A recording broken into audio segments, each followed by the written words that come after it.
انشاءاللہ تعالی جو ہمارا یہ پروگرام ہے اس میں ہمارا جو ایک سیگمنٹ ہوا کرے گا وہ ایک نئی سیریز ہے جو ہم شروع کر رہے ہیں، اور انشاءاللہ ہر دن ہم اس کا ایک ایپیسوڈ کریں گے۔ اس سیریز کا نام ہے جنت میں میری مجلسیں۔ ہماری پہلے بھی سیریز گزر چکی ہیں، گمنام کی ڈائری، میری آخری سانسیں، میدان محشر میں میری کہانی، اور اس طرح سے کافی ہماری اور سیریز آ چکی ہیں، دنیا کے مسافر۔ تو ان سے بہت سارے لوگوں کی زندگیوں کو فائدہ ہوا، کئیوں کی زندگیاں بالکل بدل گئی۔ اللہ تعالیٰ سے دعا ہے کہ اس سیریز سے بھی دلوں میں فکر آخرت جاگ جائے اور جنت کا شوق لگ جائے ہم سب کو۔ تمام سیریز کی طرح اس بار بھی میں آپ کو یاد کرا دوں کہ اس میں جتنے بھی واقعات ہیں یہ سب قرآن و حدیث سے لیے گئے، مگر ان کو ایک کہانی کی شکل دے دی گئی، ایک فرضی کہانی کی، اور کہیں بھی کوئی بات اپنی طرف سے شامل نہیں کی گئی، ایک بس آپ بیتی کا رنگ دیا گیا۔ جو پہلی 4 سیریز سن چکے ہیں وہ جانتے ہیں کہ ہمارا طریقہ کیا ہوتا ہے اس میں اور کس طرح ہم لے کر چلتے ہیں۔ تو جب آپ ایک ایپیسوڈ سن لیں گے تو اس کے ساتھ ہی دوسرا پھر نیکسٹ کنیکٹڈ ہوگا۔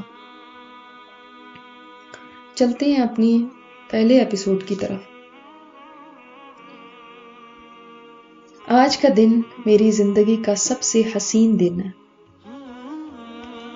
حالانکہ تھکن سے میرا جسم چور چور ہو رہا تھا، مگر تھکن کا احساس اس خوشی کے آگے کچھ بھی نہیں جو میرے سارے وجود کو اپنی لپیٹ میں لیے ہوئے تھی۔ آخر کار میں وہاں پہنچ گئی۔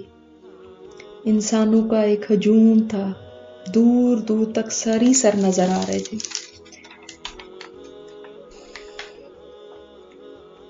کتنا لمبا سفر طے کر کے یہاں تک پہنچے ہیں، کیوں نہ پھر کوئی خوشی سے دیوانہ ہو جائے۔ میرا دل سینے میں گویا اچھل رہا تھا۔ ایسی جگہ پہنچنے کی کب سے خواہش تھی، مگر جہاں یہاں پہنچنے کی خوشی وہاں یہ خوف بھی تھا کہ جلدی سے یہاں داخل ہو جاؤں، کہیں ایسا نہ ہو کہ باہر ہی رہ جاؤں، کہیں ایسا نہ ہو کہ یہ مجھ سے چھن جائے، کہیں ایسا نہ ہو کہ میرے لیے دروازے بند ہو جائیں۔ جب تک میں جنت میں داخل نہیں ہو جاتی تب تک میں محفوظ نہیں۔ محفوظ تو وہی ہے جس کے دونوں قدم جنت کے اندر چلے جائیں۔ میرا ایک قدم اندر اور ایک باہر بھی ہوا تو مجھے خوف رہے گا کہ ہو سکتا ہے میں اندر نہ جا سکوں۔ خوشی اور خوف کے ملے جلے جذبات کے ساتھ یہ ہجوم آگے بڑھ رہا تھا کہ ہمیں کچھ فرشتوں نے روک لیا۔ ہائے اب کیا ہوا؟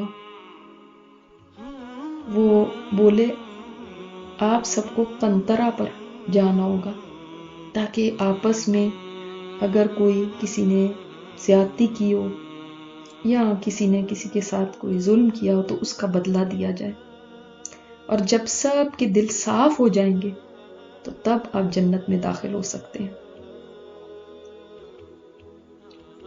اب میری سانس میں سانس آئی۔ واقعی دلوں میں اگر کدورتیں ہوئی یا غلط فہمیاں یا گلے شکوے تو جنت بھی ایک دکھ دینے کی جگہ بن جائے گی۔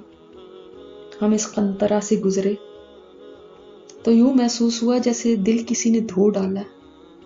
جس طرف بھی نگاہ اٹھتی تھی سب کے لیے خیر اور محبت کے جذبات دل میں سما گئے، کوئی بھی برا نہیں لگ رہا تھا، سب لوگ ہی کتنے اچھے ہیں۔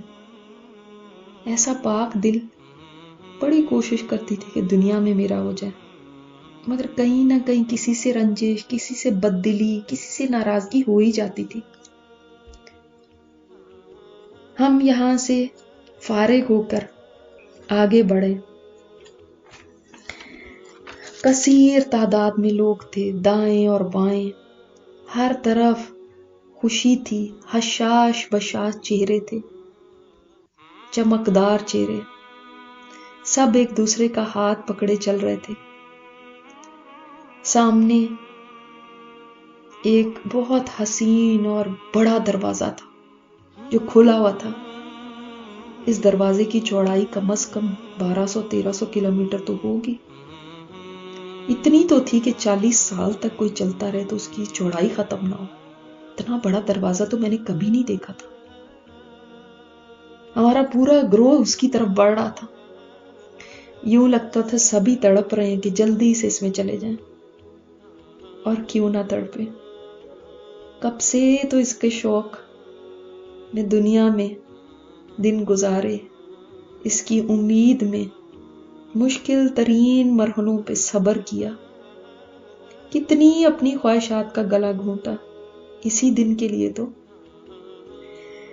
कितनी बार दिल पर जबर किया सिर्फ ये दिन देखने के लिए, और आज ये दिन आ गया।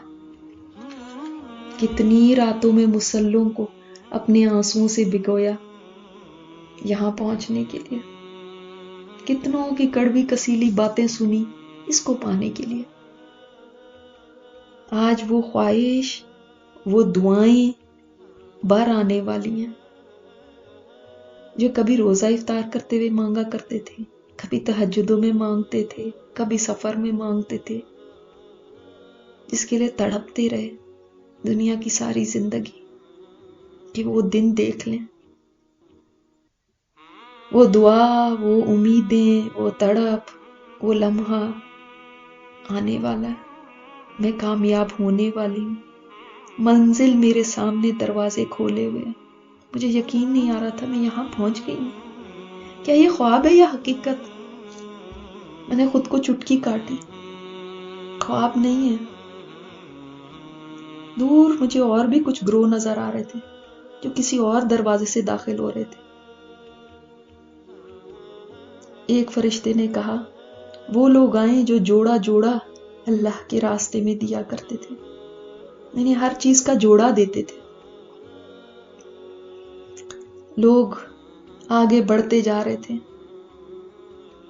मालूम हो रहा था ये सब उम्मत मुहम्मदिया के अफराद हैं, मुख्तलिफ दरवाजों से दाखिल हो रहे हैं। लेकिन हमसे पहले भी कुछ ग्रोह यहां से अंदर जा चुके थे।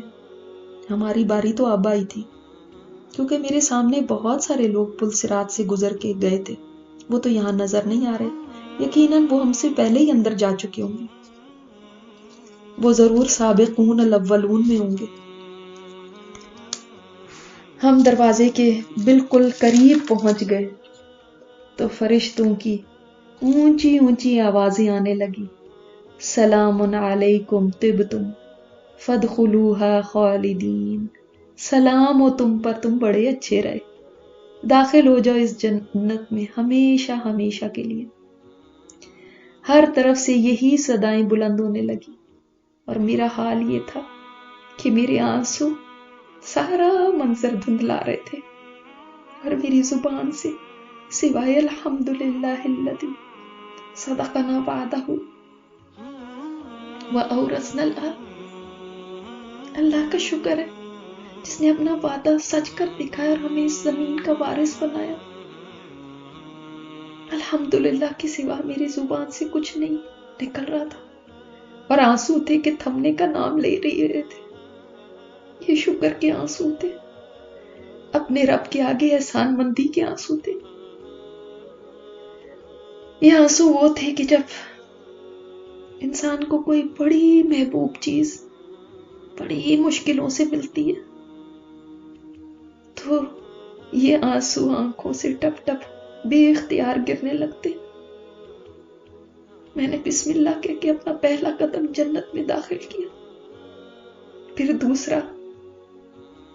यूं लगा मैं खुद को संभाल नहीं पाऊंगी, जैसे बहुत तेज धूप में कोई बड़ा ही लंबा सफर तय करने के बाद अमान पा जाए, जैसे किसी प्यासे को पानी मिल जाए।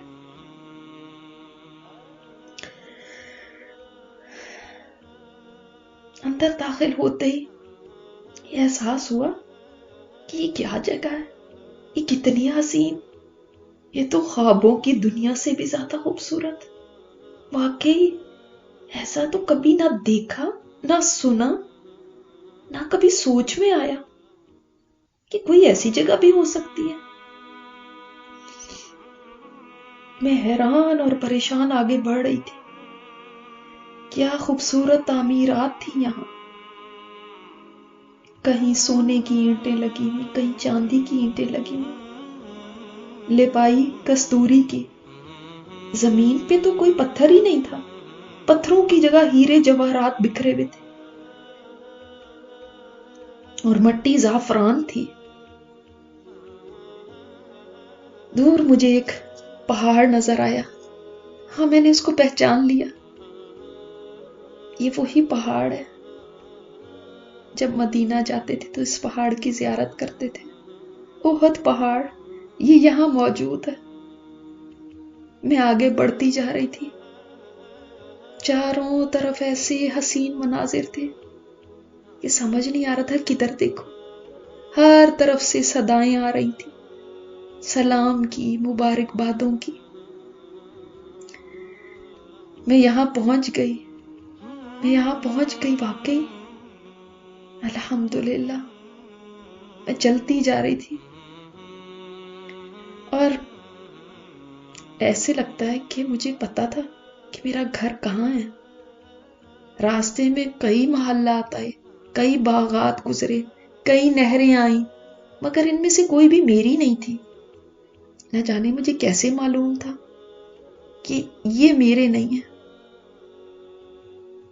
लोग अपने अपने महलों में जा रहे थे और मैं आगे बढ़ती जा रही थी, यहां तक कि एकदम एक नूर मेरे सामने रोशन हुआ,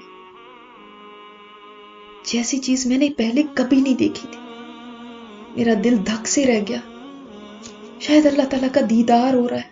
मैं फौरन सजदे में पड़ गई कि एक आवाज आई, सर उठाओ, ये तुम्हारा घर है। मैंने सर उठाया तो एक आलीशान महल था जो इतना पुरनूर था। ऐसी जगह मैंने कभी नहीं देखी। मेरे करीब एक फरिश्ता खड़ा था।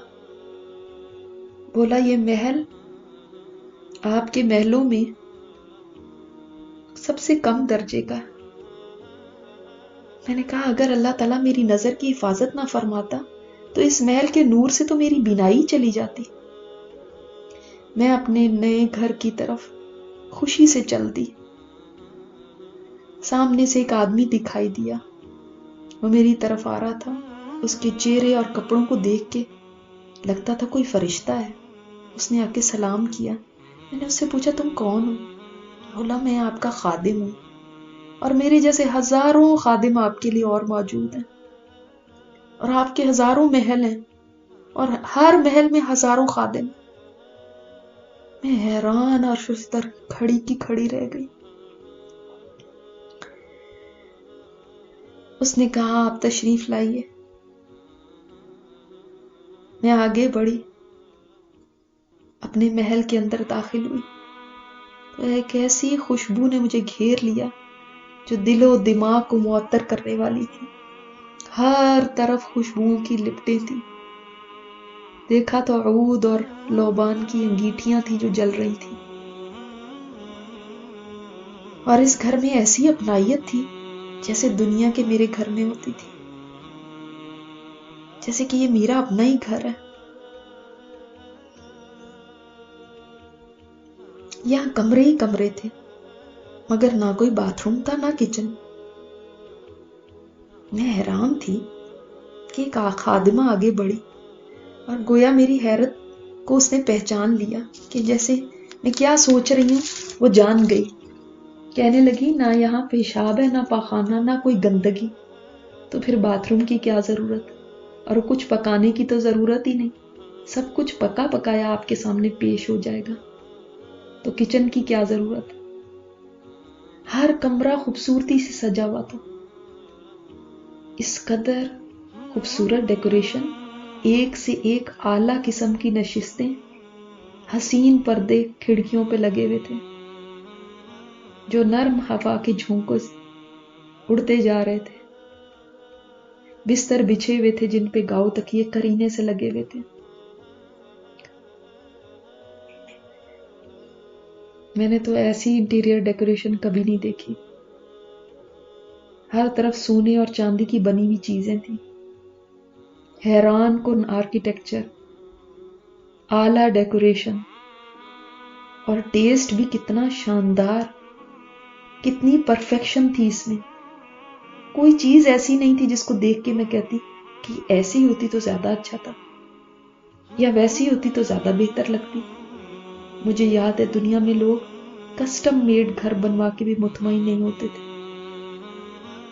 اس میں بھی یہی کہتے تھے کہ یہ چیز صحیح نہیں اور وہ صحیح نہیں. میں چلتے چلتے کھڑکی کے پاس آئی. خادمائیں میرے پیچھے پیچھے گویا حکم کی منتظر تابع داری سے چلتی بھی آ گئی. میں کیا وہی ہوں جس کو دنیا میں کوئی پوچھتا بھی نہیں تھا؟ میں کیا وہی ہوں جس کا مذاق لوگ اڑاتے تھے؟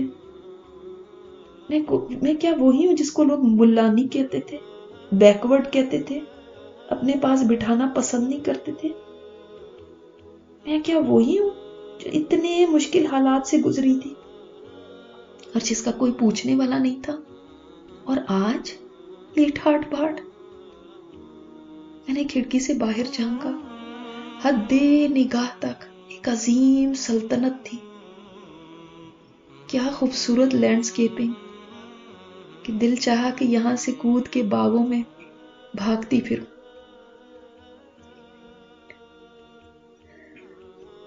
میں نے اپنے پاس کھڑی بھی حسین اور جمیل خادمہ سے پوچھا یہ سب کس کا ہے؟ اس نے بڑی نرمی سے جواب دیا آپ کا. میں نے حیرت سے کہا میرا؟ یہ سب اتنا کچھ ہے میرا؟ اس نے کچھ مسکرا کے جواب دیا ابھی تو اور بھی بہت کچھ ہے جو آپ نے نہیں دیکھا. میں نے بے اختیار ہو کے کہا یا اللہ تو کتنا مہربان ہے. اے اللہ میں تیرا کیسے شکر ادا کروں. بے اختیار میرے رخساروں پر آنسو بہنے لگے اور زبان پر یہی کلمہ الحمدللہ الذی ہدانا لہذا وما کنا لنہتدی لولا ان ہدانا اللہ. یہ کلمات مجھے پہلے نہیں آتے تھے. یہ یہاں آ کے خود بخود منہ سے نکلے کہ سب شکر اس رب کا جس نے مجھے اس کی ہدایت دی، ورنہ میں تو ہدایت نہیں پا سکتی تھی اگر وہ مجھے ہدایت نہ دیتا. میں اس کمرے سے نکل کے دوسرے کمروں کا جائزہ لینے لگی. کس قدر کرینے سے ہر کمرہ سجایا گیا تھا، جیسے کسی نے بہت ہی اہتمام اور شوق کے ساتھ میرے لیے سب کچھ سجایا ہو. خادمائیں میرے سامنے طرح طرح کے لباس اور زیورات لے کر آ گئی اور مجھے اپنی قسمت پر یقین نہیں آ رہا تھا کہ یہ سب کیا میرا ہے. آج کا ایپیسوڈ یہیں تک انشاءاللہ تعالی کل دیکھیں گے.